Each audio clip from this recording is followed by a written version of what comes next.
Update ಬಳಿಕ ರಾಜ್ಯ ಬಿಜೆಪಿಯಲ್ಲಿ ಬದಲಾವಣೆಯ ಗಾಳಿ ಬೀಸ್ತಾ ಇದೆ. ಇನ್ನು 3 ತಿಂಗಳಿಗೆ ಬಿಜೆಪಿ ರಾಜ್ಯಾಧ್ಯಕ್ಷ ವಿಜಯೇಂದ್ರ ಅವರ ಅವಧಿ ಕೂಡ ಕಂಪ್ಲೀಟ್ ಆಗ್ತಾ ಇದೆ.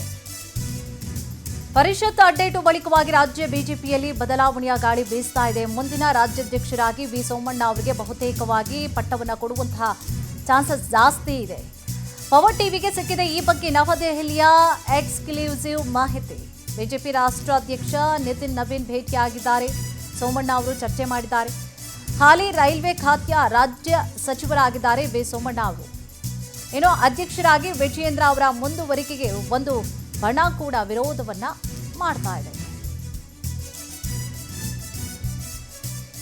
ರಾಜ್ಯಾಧ್ಯಕ್ಷರಾದಾಗಲೇ ಬಹಳಷ್ಟು ವಿರೋಧಗಳು ಕೂಡ ಕೇಳಿಬಂತು. ಏನು ಮಾಡ್ತಾ ಇದ್ದಾರೆ, ಏನು ಕೆಲಸಗಳನ್ನ ಮಾಡ್ತಾ ಇದ್ದಾರೆ, ಪಕ್ಷ ಸಂಘಟನೆ ಮಾಡ್ತಾ ಇದ್ದಾರೆ, ಅವರು ಏನು ಮಾಡ್ತಾ ಇದ್ದಾರೆ, ಅಥವಾ ಆಡಳಿತ ಪಕ್ಷದ ಲೋಪದೋಷಗಳನ್ನು ಹಿಡಿಯುವಲ್ಲಿ ಅವ್ರು ಏನು ಸಮಸ್ಯೆ ಆಗ್ತಾ ಇದೆ ಜನರಿಗೆ ಅದನ್ನು ತಿಳಿಸುವಲ್ಲಿ ಕೆಲಸ ಕಾರ್ಯಗಳನ್ನು ಮಾಡ್ತಾ ಇದ್ದಾರೆ, ಏನು ಮಾಡ್ತಾ ಇಲ್ಲ ಅಂತ ವಿರೋಧಗಳು ಕೂಡ ಕೇಳಿಬಂತು.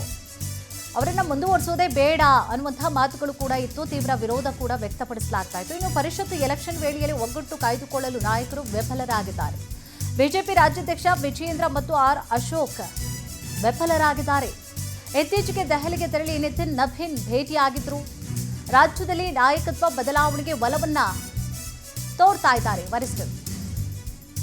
ವಿ ಸೋಮಣ್ಣ ವೀರಶೈವ ಲಿಂಗಾಯತ ಸಮುದಾಯದ ಪ್ರಭಾವಿ ನಾಯಕರಾಗಿದ್ದಾರೆ. ರಾಜ್ಯ ಬಿಜೆಪಿಯಲ್ಲೂ ಎಲ್ಲ ಮುಖಂಡರ ಜೊತೆ ಉತ್ತಮ ಒಡನಾಟವನ್ನು ಕೂಡ ಹೊಂದಿದ್ದಾರೆ. ಸೋಮಣ್ಣ ಅವರಿಗೆ ಪಟ್ಟ ಕಟ್ಟಿದ್ರೆ ಬಹುತೇಕವಾಗಿ ಕೂಡ ಯಾರು ಕೂಡ ವಿರೋಧ ಮಾಡುವಂತಹ ಸಾಧ್ಯತೆ ಇಲ್ಲ. ಯತ್ನಾಳ್ ಪಕ್ಷಕ್ಕೆ ಮರು ಸೇರ್ಪಡೆ ಮಾಡಿಕೊಳ್ಳಲು ಕೂಡ ದಾರಿ ಮುಕ್ತವಾಗುತ್ತೆ.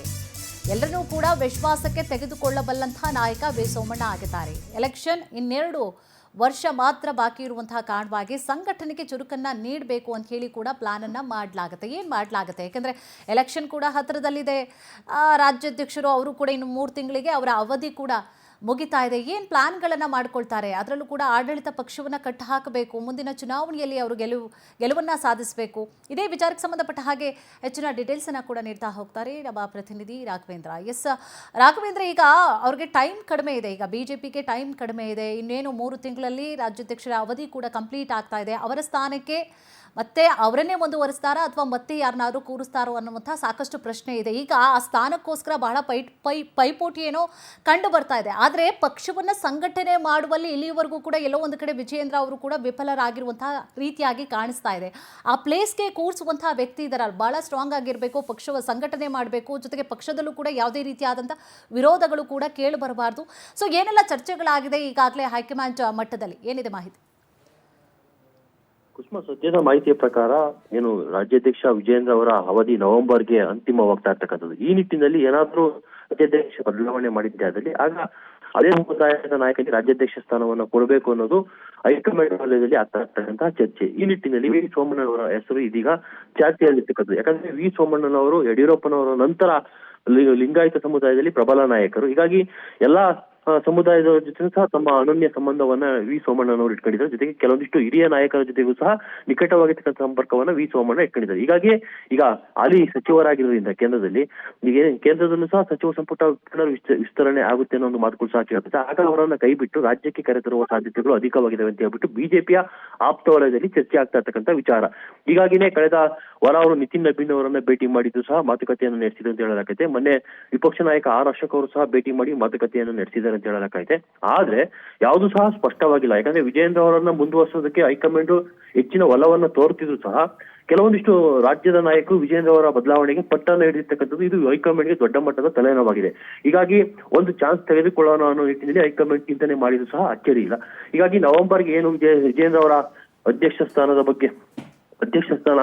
ಇದಾಗ್ತಾ ಇದೆ. ಆ ನಿಟ್ಟಿನಲ್ಲಿ ವಿ ಸೋಮಣ್ಣನವರನ್ನ ಆ ಜಾಗಕ್ಕೆ ತಂದು ಕೂರಿಸುವ ಪ್ರಯತ್ನವನ್ನು ಸಹ ಹೈಕಮಾಂಡ್ ಮಾಡ್ತಾ ಇದೆ ಅನ್ನೋ ಮಾತುಗಳು ಸಹ ಕೇಳಿ ಬರ್ತಾ ಇದೆ.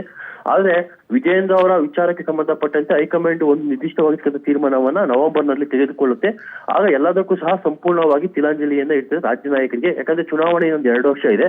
ಹಾಗಾಗಿ ಪಕ್ಷ ಸಂಘಟನೆ ಅತಿ ಮುಖ್ಯವಾಗಿದೆ. ಈಗಲೇ ಒಳ ಜಗಳಗಳು, ಕೋಲ್ಡ್ ವಾರ್ಗಳು ನಡೀತಾ ಇದೆ. ಪಕ್ಷದ ಸಂಘಟನೆ ಮೇಲೆ ಯಾವ ರೀತಿ ಎಫೆಕ್ಟ್ ಆಗುತ್ತೆ ಅನ್ನೋದು ಮೊನ್ನೆ ಮತದಾನದ ಪರಿಣಾಮವನ್ನೇ ಎದುರಿಸಬೇಕಾಗಿದೆ ಬಿಜೆಪಿ. ಈ ನಿಟ್ಟಿನಲ್ಲಿ ಎಲ್ಲವನ್ನು ಸಹ ಸರಿ ಮಾಡಬೇಕಂತಹ ಜವಾಬ್ದಾರಿ ಈಗ ರಾಷ್ಟ್ರೀಯ ನಾಯಕರ ಮೇಲಿದೆ. ಹೀಗಾಗಿ ವಿ ಸೋಮಣ್ಣನವರ ಹೆಸರು ಸದ್ಯಕ್ಕೆ ಚಾಲ್ತಿಯಲ್ಲಿ ಇರ್ತಕ್ಕಂಥದ್ದು. ಇನ್ನು ಒಕ್ಕಲಿಗ ಸಮುದಾಯದ ವಿಚಾರಕ್ಕೆ ಬಂದ್ರೆ ಒಕ್ಕಲಿಗ ಸಮುದಾಯದಲ್ಲೂ ಸಹ 2-3 ಹೆಸರುಗಳು ಸಹ ಚಾಲ್ತಿಯಲ್ಲಿದ್ದಾವೆ. ಹೀಗಾಗಿ ಸಮುದಾಯವಾರು ನೋಡೋದಾದ್ರೆ ಒಕ್ಕಲಿಗ ಅಥವಾ ಲಿಂಗಾಯತ ಸಮುದಾಯದ ನಾಯಕರನ್ನ ರಾಜ್ಯಾಧ್ಯಕ್ಷ ಸ್ಥಾನಕ್ಕೆ ಕೂರಿಸುವಂತ ಪ್ರಯತ್ನವನ್ನು ಹೈಕಮಾಂಡ್ ಮಾಡುತ್ತೆ ಅಂತ ಹೇಳಲಾಗಿದೆ. ಇನ್ನು ವಿಪಕ್ಷ ನಾಯಕ ಸ್ಥಾನ ವಿಚಾರಕ್ಕೂ ಸಂಬಂಧಪಟ್ಟಂತೆ ಚರ್ಚೆ ಆಗಿದೆ ಅಂತ ಹೇಳಲಾಗಿದೆ. ಆದ್ರೆ ಯಾವುದೇ ರೀತಿಯ ಕ್ಲಾರಿಟಿ ಇಲ್ಲಿವರೆಗೂ ಸಿಕ್ಕಿಲ್ಲ ಕುಸುಮ. ಎಸ್, ಥ್ಯಾಂಕ್ ಯು ತಮ್ಮೆಲ್ಲ ಡೀಟೇಲ್ಸ್ಗಾಗಿ.